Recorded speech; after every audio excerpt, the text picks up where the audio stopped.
Hello students,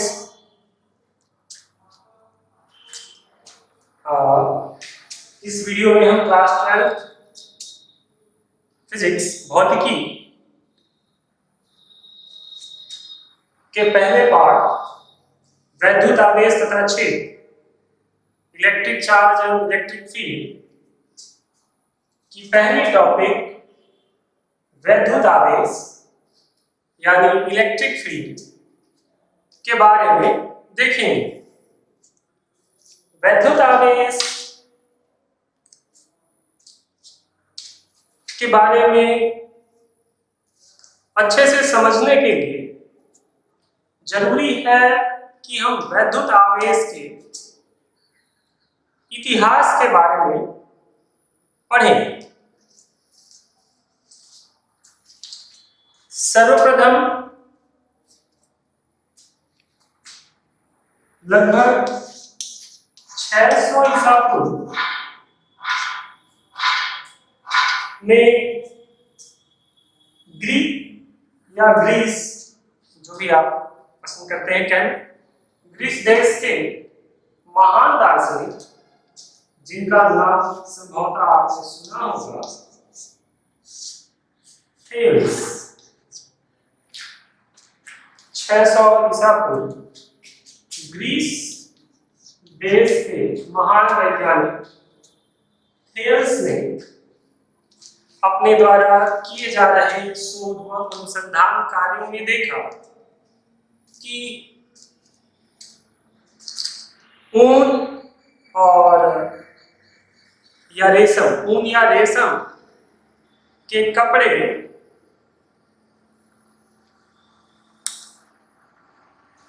amber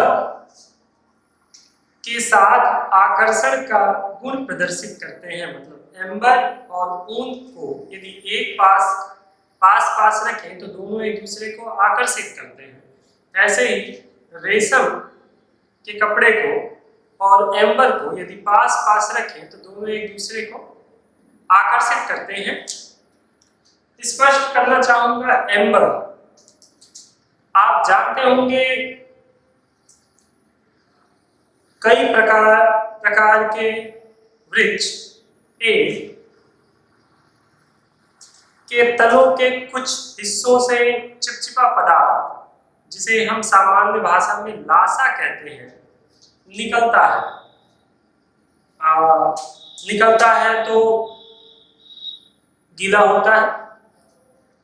कुछ समय पश्चात वो पेड़ के तने पर ही सूख जाता है और कठोर हो जाता है। एम्बर का एक वृक्ष होता है जो अफ्रीकी देशों में ज्यादा पाया जाता है। तो उसका ये जो चिपचिपा पदार्थ है, उसका जो लासा निकलता है और सूख जाता है, वो कठोर हो जाता है, सूख के पत्थर की तरह कठोर हो जाता है। कभी कभी आपने देखा होगा सड़कों पे या रेलवे पटरियों के किनारों पे पत्थर गिरे होते हैं। उस पत्थर में कुछ चमकदार शीशे की तरह काले रंग का के पत्थर होते हैं, लगता है शीशा है, वही एम्बर होता है। तो एम्बर क्या है? पेड़ों के तनों से निकलने वाला चिपचिपा पदार्थ लासा है। एम्बर एक विशेष पेड़ है जिसका लासा सूखने के बाद बहुत ज्यादा कठोर हो जाता है, पत्थर की तरह लगने लगता है।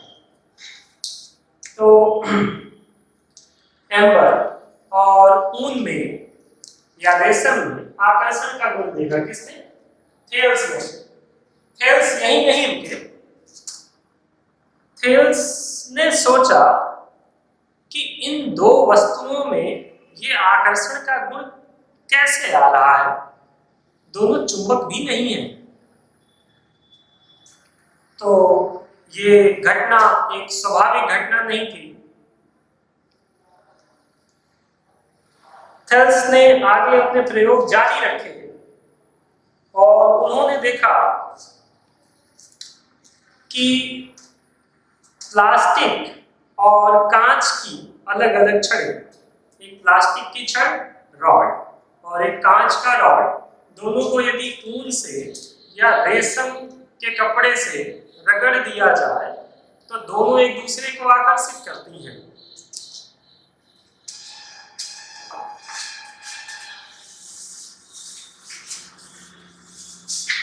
मान लीजिए ये एक कांच की छड़ है, ग्लास रॉड और एक प्लास्टिक की छड़ है,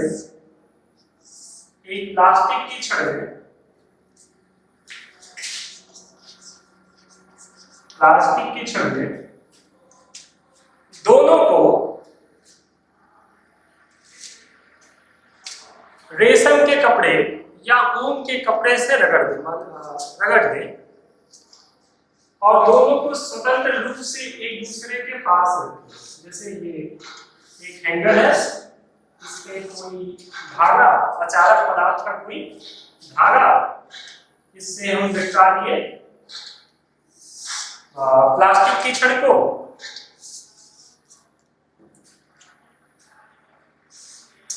सॉरी बन नहीं पा रहा, इससे हम लटका दिए प्लास्टिक की छड़ को और एक दूसरा हैंगर इसके पास एक दूसरा हैंगर जिसमें हम किसी अचारक पदार्थ, सामान्यतः रेशम का ही लेते हैं, जो धागे होते हैं किसके होते हैं, रेशम के, से एक प्लास्टिक की छड़। तो ये ग्लास रॉड है, शीशा ग्लास रॉड जी से लिख देते हैं, ये प्लास्टिक की छड़ है, इसको पी से लिख देते हैं।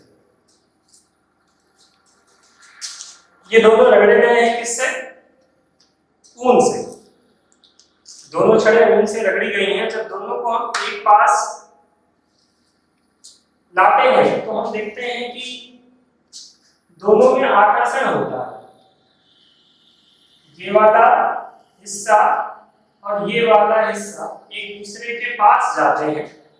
मान लीजिए ऐसे दो छड़ें लटकी हुई हैं, मान लीजिए एक छड़ ये है, एक छड़ ये है, और जब आप उन्हें स्वतंत्र लटकाए होते हैं तो ये एक दूसरे को क्या करती हैं, आकर्षित कर लेती हैं, जुड़ जाती हैं एक दूसरे से। ये प्रयोग बेहद आसान प्रयोग है, आप भी घर पे करके देख सकते हैं। और यदि आपके पास माफ करिए प्लास्टिक और शीशे की छड़ें हैं तो आपको जरूर करके देखना चाहिए।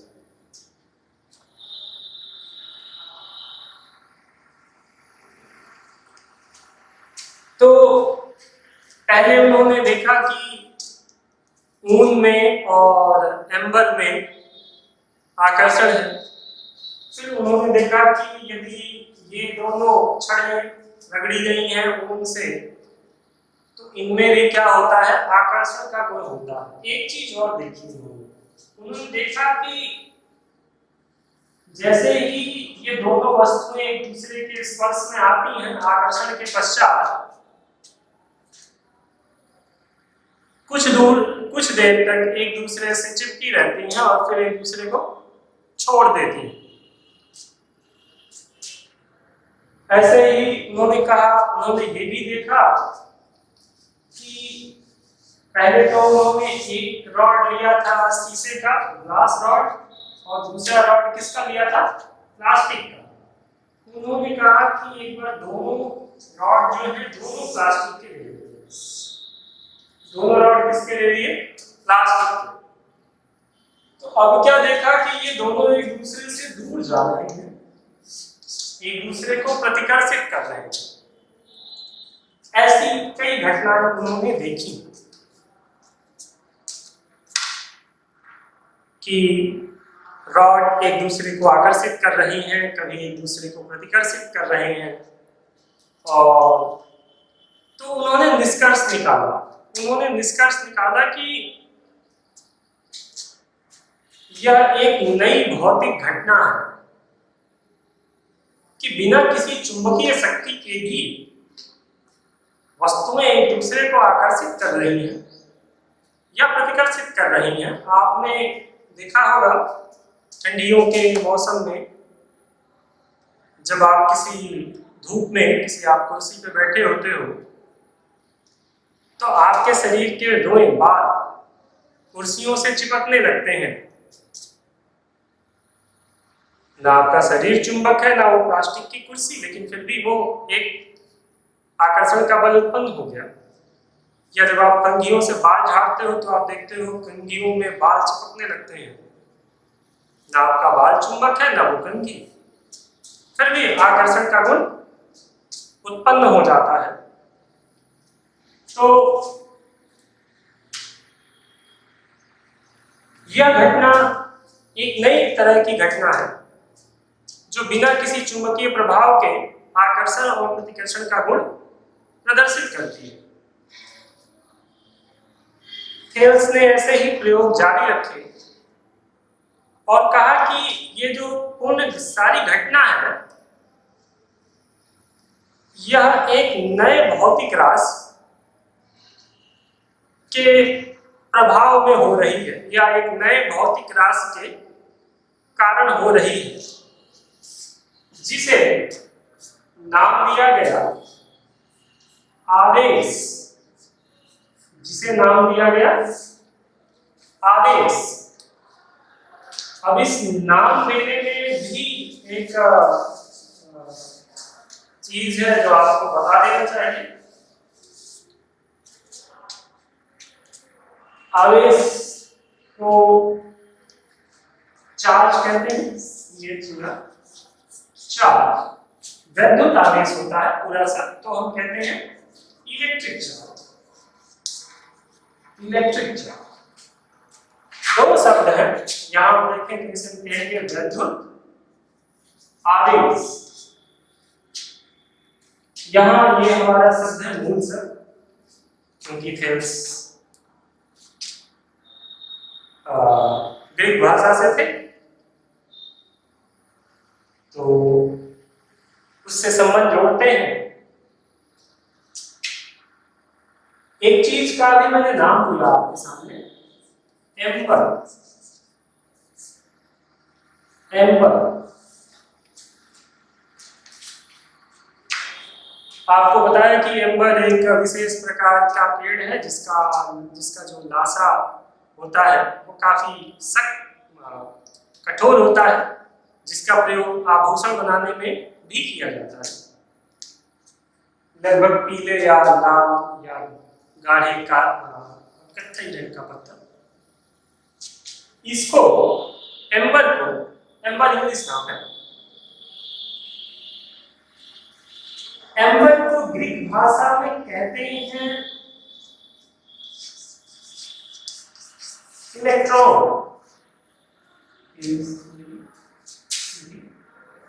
एम्बर को ग्रीक भाषा में कहते हैं इलेक्ट्रॉन।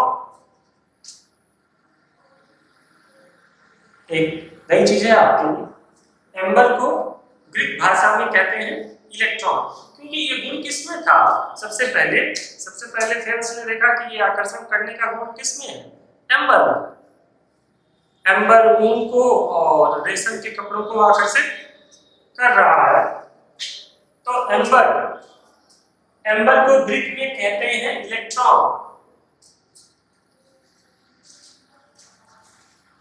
तो ये गुण है किसका? एम्बर का, मतलब ग्रीक भाषा में इलेक्ट्रॉन का। और कैसा गुण है? इस गुण में क्रियाशीलता है। जैसे ऐसा गुण नहीं है कि कुछ कर नहीं रहा,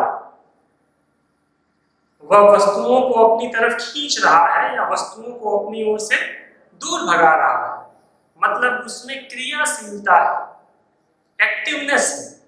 एक्टिवनेस का ही एक और फॉर्म होता है चार्ज। चार्ज का मतलब एक्टिव, चार्ज का मतलब एक्टिव। एम्बर के अंदर वो क्षमता थी जिससे वो ऊन के कपड़े या अन्य वस्तुओं को क्या करता था? खींचता था या दूर भगाता था, उनको एक्टिव कर देता था, या उनको दूसरे शब्दों में उनको चार्ज कर देता था। एम्बर के पास, एम्बर जिसे ग्रीक भाषा में इलेक्ट्रॉन कहते हैं, उसके पास क्या था? चार्ज था। तो शब्द बना इलेक्ट्रॉन चार्ज। इलेक्ट्रॉन चार्ज जो परिवर्तित होकर बन गया इलेक्ट्रिक चार्ज, जो परिवर्तित होकर बन गया इलेक्ट्रिक चार्ज। इसी यहीं से एक और कण जिसे हम आगे पढ़ेंगे, इलेक्ट्रॉन कण जो होता है, मूल कण, इलेक्ट्रॉन प्रोटॉन न्यूट्रॉन वाला जो इलेक्ट्रॉन, उसका भी नाम यहीं से आया है, क्योंकि वही इलेक्ट्रॉन मूल आवेश होता है, इसीलिए उसको भी यहीं से नाम उसका दिया गया। फिलहाल एम्बर को ग्रीक में इलेक्ट्रॉन कहते हैं। इलेक्ट्रॉन के पास एक्टिव फोर्स थी, चार्ज था, तो शब्द आया इलेक्ट्रॉन चार्ज। वो इलेक्ट्रॉन चार्ज कन्वर्ट हो गया एक नए शब्द में जिसे हम कहते हैं इलेक्ट्रिक चार्ज। उस इलेक्ट्रिक चार्ज को हम हिंदी में कहते हैं वैक्यूम आवेश। उम्मीद करता हूं आपको इसकी ये हिस्ट्री समझ में आ गई होगी। तो हम शुरू करते हैं इसके बारे में अध्ययन। इलेक्ट्रिक चार्ज, वैक्यूम आवेश। थेल्स के प्रयोग को कुछ आपको दिखाएं। उन्होंने देखा कि जब प्लास्टिक के पास प्लास्टिक की छड़, ग्लास मतलब शीशे के पास, माफ करिए कांच, कांच के पास कांच की छड़ लाई जाती है। प्लास्टिक के पास प्लास्टिक की छड़ लाई जाती है। छड़ कैसी? ऊन में रगड़ी हुई, ऊन से रगड़ी हुई दो प्लास्टिक की छड़ें जब एक दूसरे के पास लाई जाती हैं तो एक दूसरे को प्रतिकर्षित करती है, रिपल करती है, प्रतिकर्षण होता है। ठीक है, दो कंडीशन, इसमें भी इसमें भी। और जब ऊन से रगड़ी हुई दो कांच की छड़ें भी एक दूसरे के पास लाई जाती हैं तो क्या होता है? प्रतिकर्षण होता है। लेकिन यदि प्लास्टिक के पास कांच या कांच के पास प्लास्टिक की छड़ लाई जाती है तो वो दोनों एक दूसरे को आकर्षित करती है। मतलब कौन सी क्रिया होती है? आकर्षण की क्रिया होती है।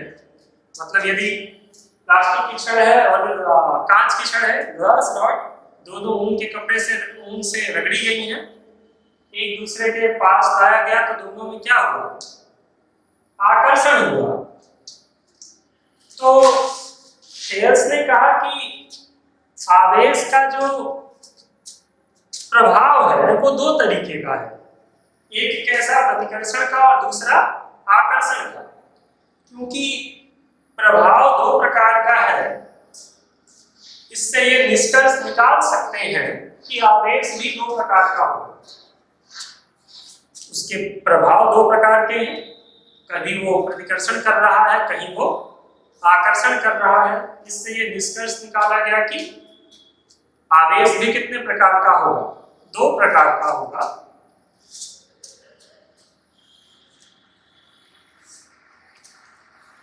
अब नाम देने की बात थी। उन्होंने कहा कि दोनों छड़ें प्लास्टिक की हैं, रगड़ी गई ऊन से,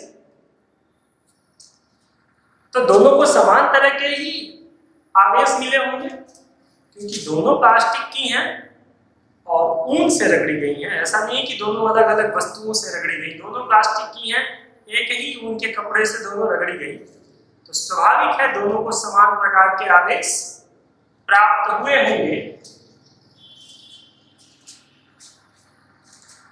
और दोनों क्या कर रही हैं? एक दूसरे को प्रतिकर्षित कर रही हैं। तो थेल्स ने यहां से यह निष्कर्ष निकाला कि समान एक ही ऊन से रगड़ी गई दो प्लास्टिक की या दो शीशे की छड़ें एक दूसरे को प्रतिकर्षित कर रही हैं और उनके पास समान आवेश है, यानी समान आवेश की वस्तुएं एक दूसरे को प्रतिकर्षित करती हैं। जो आवेश ऊन ने एक प्लास्टिक की छड़ को दिया वही दूसरे को दिया, दोनों एक दूसरे को क्या कर रही हैं, प्रतिकर्षित कर रही हैं, यानी समान आवेश एक दूसरे को प्रतिकर्षित करते हैं। तो आवेश का पहला प्रकार बताया गया कि सजातीय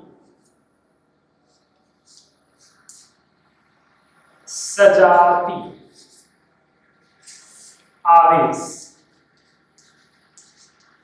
कहा गया कि दो वस्तुओं के पास जो आवेश हो सकते हैं वो दो प्रकार के हो सकते हैं। पहला क्या है, सजातीय आवेश। सजातीय आवेश होगा तो क्या होंगे, एक दूसरे को प्रतिकर्षित करेंगे। जबकि देखा गया कि यदि वस्तुएं अलग अलग हैं, प्लास्टिक है और ग्लास है, तो वो एक दूसरे को आकर्षित कर रही हैं, यानी दोनों को जब ऊन से रगड़ा गया होगा तो एक ने कुछ और आवेश पाया होगा, दूसरे ने कुछ और पाया होगा, और दोनों एक दूसरे को आकर्षित कर रही हैं। यानी यदि घटना आकर्षण की है तो किस प्रकार का आवेश होगा, विजातीय आवेश। विजातीय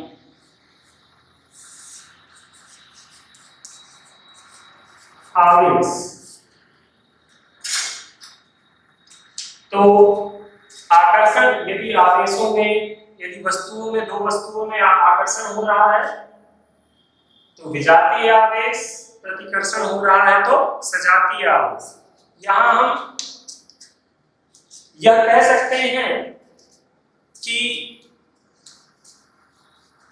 सजातीय आवेश एक दूसरे को प्रतिकर्षित करते हैं, जबकि विजातीय आवेश एक दूसरे को आकर्षित करते हैं।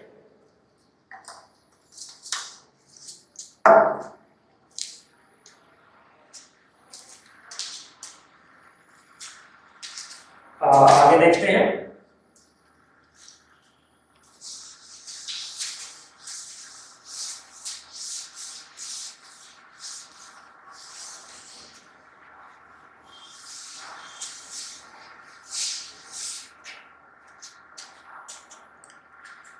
यह तो था आवेश का प्रभाव कि जब हम दो वस्तुओं को रगड़ते हैं तो आवेश उत्पन्न हो जाता है। आवेश उत्पन्न होने पे क्या करता है, या तो वस्तुओं को आकर्षित करता है या वस्तुओं को प्रतिकर्षित करता है। पर हमने ये नहीं देखा कि आवेश उत्पन्न कैसे होता है। हमारे बाल पहले से, जैसे आप कंघी से जब बाल झाड़ते हो तो झाड़ने के कुछ देर बाद वो गुण आता है जब कंघी आपके बालों को क्या करती है, खींचती है, आकर्षित करती है। कंघी यदि काफी देर से रखी हुई है, आप उसको उठा के अपने बालों पे लगाओ तो कोई आकर्षण नहीं होगा। या जैसे सर्दियों की घटना की हमने जिक्र किया कि सर्दियों में कुर्सियों पे जब आप बैठते हो या धूप में रखी किसी कुर्सी पे बैठते हो तो आपके शरीर के बाल और कुर्सियों के बीच में एक आकर्षण अनुभव होता है। यह हर जगह नहीं होता। ऐसा नहीं है कि सामान्य मौसम है, कुर्सी किसी कमरे में रखी हुई है, आप जाके बैठ गए तो आपके बालों और कुर्सी के बीच कोई आकर्षण होगा। यानी ये जो आवेश है ये कुछ विशेष क्रिया या विशेष परिस्थितियों में ही उत्पन्न होता है। जैसे जब हम बात कर रहे थे ऊन और प्लास्टिक के छड़ की, तो इस गुण के लिए हमें ऊन और प्लास्टिक की छड़ को एक दूसरे पे रगड़ना पड़ता है, तब जाके आकर्षण का गुण उत्पन्न होता है। तो हम ऊन का कपड़ा लेते हैं, या कोई भी ऊन का कपड़ा है, मान लीजिए ये क्या है, ये ऊन है, ऊन का कोई बंडल है, और ये कोई एक छड़ है, मान लीजिए प्लास्टिक की छड़, ऊन का बंडल है और एक प्लास्टिक की छड़ है। हम दोनों को एक दूसरे पे रगड़ रहे हैं, तो क्या होता है, जब हम दोनों को एक दूसरे पे रगड़ते हैं यानी उन पे कार्य करते हैं, बिना हाथ मिलाए या किसी मशीन की सहायता से, अपने तो एक दूसरे से रगड़ेंगे नहीं। आप एक हाथ में ऊन का ऊन लोगे, दूसरे हाथ में छड़ लोगे प्लास्टिक की या शीशे की और उसे रगड़ोगे। रगड़ रहे हो यानी कार्य कर रहे हो। कार्य ऊर्जा का एक रूप होता है। तो जो आप कार्य कर रहे हो उस कार्य के कारण जो ऊर्जा आप इन दोनों को दे रहे हो वह इनके अंदर प्रवेश करती है और इसके अंदर जो सूक्ष्म मूल कण है, विशेषतः इलेक्ट्रॉन को प्राप्त होती है। आपने जो कार्य किया, कार्य से ऊर्जा मिली और वो ऊर्जा इनके पदार्थों के ऊन या प्लास्टिक के अंदर अणुओं परमाणुओं के अंदर जो इलेक्ट्रॉन होते हैं उन्हें प्राप्त होती है। वो इलेक्ट्रॉन उस ऊर्जा को ग्रहण करके अपनी कक्षा छोड़ के कहीं और चले जाते हैं। जैसे मान लो ऊन का जो इलेक्ट्रॉन है किसमें चला गया, प्लास्टिक में। दोनों एक दूसरे के संपर्क में हैं। ऊन का इलेक्ट्रॉन चला गया प्लास्टिक में, तो ऊन में इलेक्ट्रॉन की कमी हो गई और प्लास्टिक की छड़ में इलेक्ट्रॉन की अधिकता। ऐसे ही विभिन्न स्थितियों में अलग अलग हो सकता है। तो हमने जो कार्य किया उससे यहाँ इलेक्ट्रॉन का एक दूसरे में प्रवाह हो गया, यानी उनका जो संतुलन था वो नहीं रहा। जब आप इन्हें एक दूसरे से दूर हटा लेंगे तो वो फिर पुनः अपने संतुलन को प्राप्त करने का प्रयास करते हैं और ये ऊन ऐसे वस्तु की तलाश करेगा जहां से इसको फिर से इलेक्ट्रॉन मिल जाए, या ये प्लास्टिक की छड़ ऐसे वस्तु की तलाश करेगी जिसको ये अपना अधिक इलेक्ट्रॉन दे सके। तो पुनः इलेक्ट्रॉन को आदान प्रदान करने के लिए या वस्तुओं को आकर्षित अथवा प्रतिकर्षित करते हैं। इसी कारण आवेश या आकर्षण और प्रतिकर्षण का गुण उत्पन्न होता है और उसका कारक कौन है, इलेक्ट्रॉन। तो अभी तक हमने आपको ये नहीं बताया आवेश होता क्या है। हमने आपको ये बताया कि आवेश कैसे उत्पन्न होता है, आवेश किस प्रकार का होता है।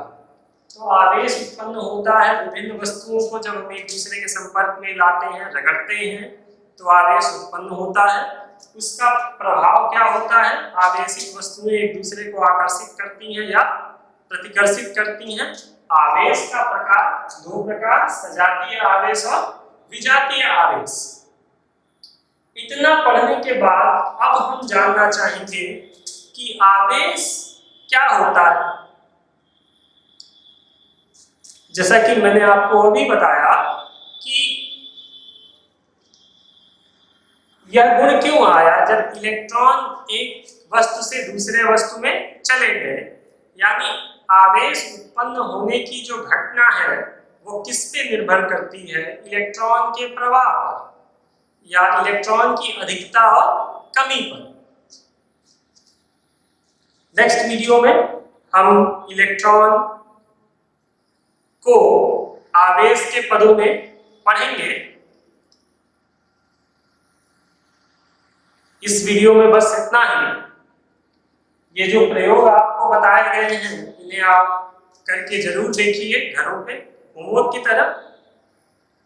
आप ऐसी वस्तुओं को ढूंढिए जो एक दूसरे को किसी ऊन से रगड़ने पे एक दूसरे को आकर्षित या प्रतिकर्षित करती हैं, जिससे आपका यहाँ इस विषय में जिज्ञासा बढ़ेगी। कोई प्रश्न हो तो आप कमेंट बॉक्स में पूछ सकते हैं, उसका जवाब दिया जाएगा। और अगले वीडियो में हम आपको आवेश को इलेक्ट्रॉन के पदों में लिखने के बारे में बताएंगे, व्यक्त करने के बारे में बताएंगे, तथा आवेश की मूल परिभाषा भी आपको दी जाएगी। तभी के लिए इतना ही।